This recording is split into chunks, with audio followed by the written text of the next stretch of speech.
Hey, hey, good morning, everyone. It's Tuesday. I don't even know the date. May 12th, 2020. We are in week 9 of distance learning, and this is Coffee with Conning. Just cutting down to one video this week to check in with you all. And I'm super excited because we're still having graduation. I know that all of my seniors are going to be really happy about this. I had initially signed up to work it, so my game plan is to still be there. So hopefully I'll be able to see all of you, though I don't think we'll be allowed to be hugging and touching at that point in time. But it'll still be super exciting that you get to celebrate your day on the day as planned and have that closure and be able to move on with knowing you were able to walk and celebrate and have your parents and family see you in your special moment. So I'm so excited for all of you. We still don't know. Every day is a new day, and we're taking it one day at a time to see how we are doing, if we are progressing, if we have less cases of COVID. But it's so to have some of those small things that we took for granted before, like returned, it's really kind of helps our happiness level. So, yay. Anyways, I was supposed to record my video like 30 minutes ago, and then I just got sucked into my phone and doing silliness. So I know that that happens to you all. But how are you doing? How are you surviving? What's going on for you? This will be our second to last check-in for a grade. I know a lot of you have figured out the grading system and know what counts, what doesn't. So I want you to know that these are important to me, that you communicate with me. And as I told you before, I'm going to continue these next year. I don't know to what extent. I haven't really decided. And so if you want to help me with that and have input, now's your time. So today's check-in challenge or topic is how if they have these Coffee with Conning videos helped you? How do they influence you? Do you look forward to them? Do you not? Should I do them? How often? I'm thinking I was going to attempt to record one video a week for the first month to get to know my students better and quicker, and then maybe go down to 2 a month for the rest of the semester so that it doesn't seem like overwhelming. So I need your help. This is going to be, you know how every year your teachers have a goal, like a big thing that they aim for. It's supposed to be gutsy and make a difference. This is going to be one of mine. I have to have two because I'm a T-test. I'm an E-tip teacher. And so these video check-ins next year are going to be one of them. And I need to know if it's going to be worth it. Like how that we're doing this in reverse, if you will. We already had the base relationship built, but I'm going to start the year next year with these to hopefully establish the relationship with my students quicker. A lot of you love my stories. You can try to milk them from me rather than have class time, you know.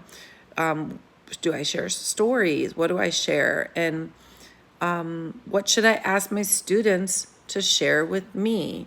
Because I'm going to want their responses to be a little bit more than some of my kiddos, you know who you are, that just say, hi, hey, I'm here, class comment. Because some of you are a bunch of smart alecks, and that's what you get by with. But I'm excited. I'm looking forward to it. And I think that this can really make a difference.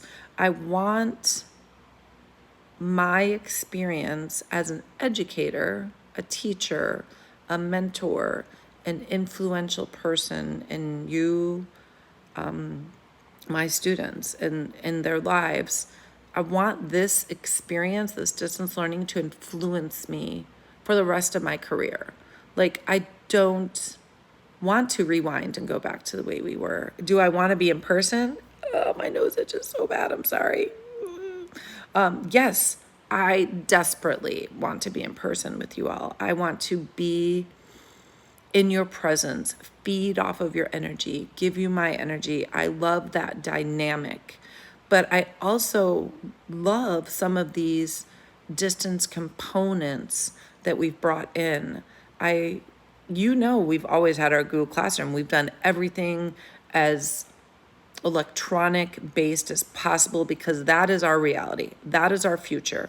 I think that as society, we are going to proceed forward differently from this experience. We're going to have a lot more interviews done via video conferencing instead of flying people across the nation for something. We're going to include people that can't be with us at parties or celebrations. We're going to think more often, oh, let's pull up the phone and include them, more so I think than before. We're going to just be, I think, more inclusive in our digital use. And I want to include that. So that's all.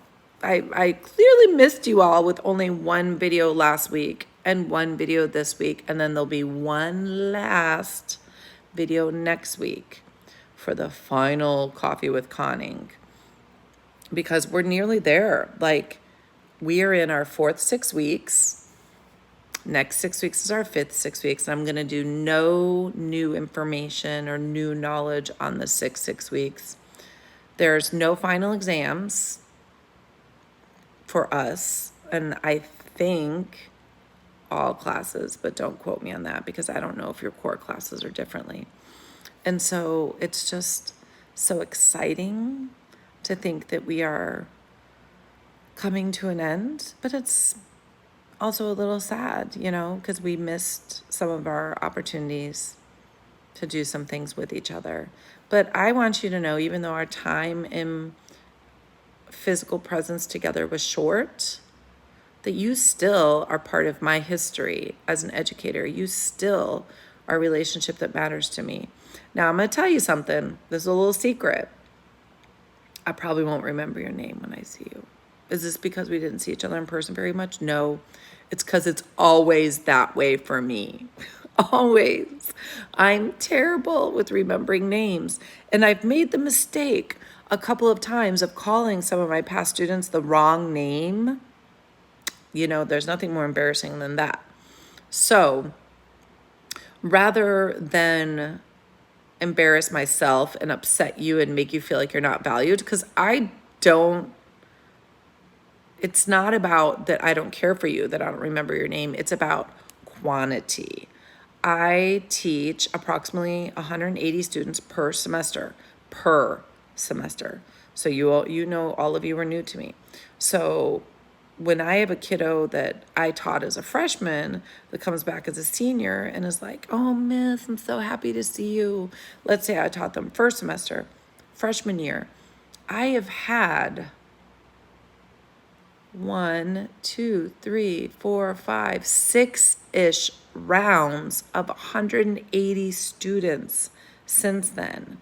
That's 1,000 students that I have for a very short duration. So it's not like I have you all year and I can memorize your names so it's really hard for me. So rather than beat myself up over it, because I can't change it, I literally just do not have the capacity to remember that many names. I just embrace it. I just tell you all, I care for you, but I'm probably not going to remember your name. And most of you don't call me by my name. You're like, Miss, how you doing, Miss? Hey, Missy, you good? So it's even, right? But remind me of your name if you want and when I had you. And I will respect you and call you by it. But it's just a little tip and a secret I wanted to tell you. So cheers to you all. Coffee with Connie. Woo! I'm going to have another drink of my cold, super cold coffee. And I hope that you all have an awesome day, an awesome week. If you didn't give your mom love and affection on Sunday, go give her a hug right now. Serious. Like, a hug is so simple and easy to do, but it makes all the world difference to us. And if you're still with me and you actually watched all 10 plus minutes of this video, you are a rock star. And I will talk to you all soon. Bye.